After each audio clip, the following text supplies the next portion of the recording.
The T is tenacity. Be tenacious. There was a comment made in the introduction about my first foray into politics. I didn't study political science. I didn't take a single political science class in my life. While I've always been intrigued by many things, I think it was noted that I'm intellectually curious, and that's true enough. I've always read, and I'm intellectually curious, I suppose.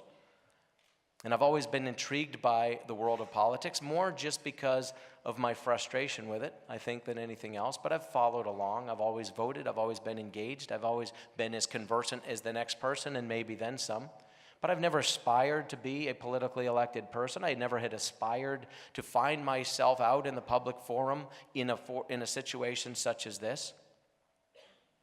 And yet, there's a time and a place to stand up. The first time that I came forward, I ran against the Senate Minority Leader of the United States. There were people who said, well, you're just trying to be opportunistic. Really? What opportunity would that be? Sticking your head in a $20 million buzzsaw, which is what happened. I mean, literally, I was an anonymous guy minding my own business.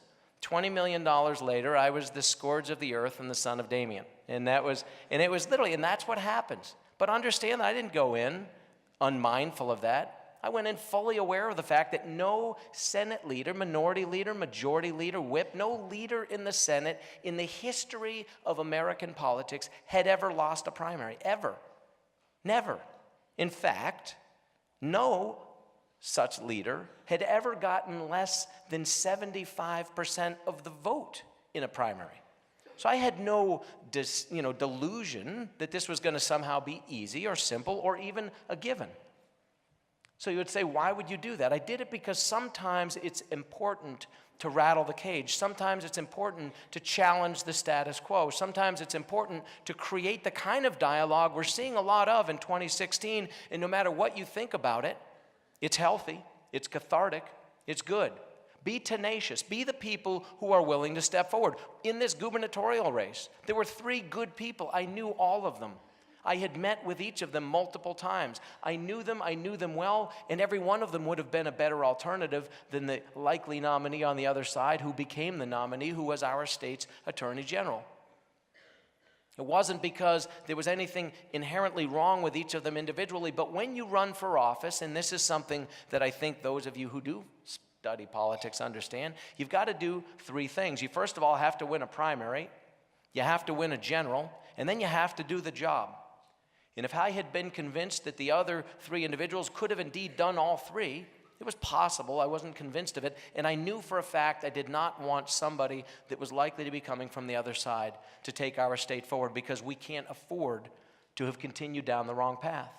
It takes a certain amount of tenacity to jump into a race where you're frankly the last guy in. I signed up I filed 2 hours before the deadline, much to the dismay of many. The interesting thing is, during the course of the race, literally not one single statewide elected official or even member of our state house or member of our state senate, not one single elected official at that level ever endorsed me or supported me in the primary. Not one. We won that election by 83 votes. There's 120 counties. There were hundreds of thousands of votes cast, 83 votes. It was the closest election in the history of Kentucky, one of the closest in a statewide race in the history of America. And again, it wasn't because I was that special. It really wasn't. Things sometimes happen for a reason. I'm not sure that I believe in coincidence. I really don't. And in fact, it's interesting that this was as a result of, I think, in some measure, putting things out there that people say, you can't talk that way, you can't say this, you can't talk about those things. That will offend people. It'll cost you votes. Stop being sheep. Don't let the world encourage you to be sheep. Be bold. Know what you believe and pursue it. Tenacity matters.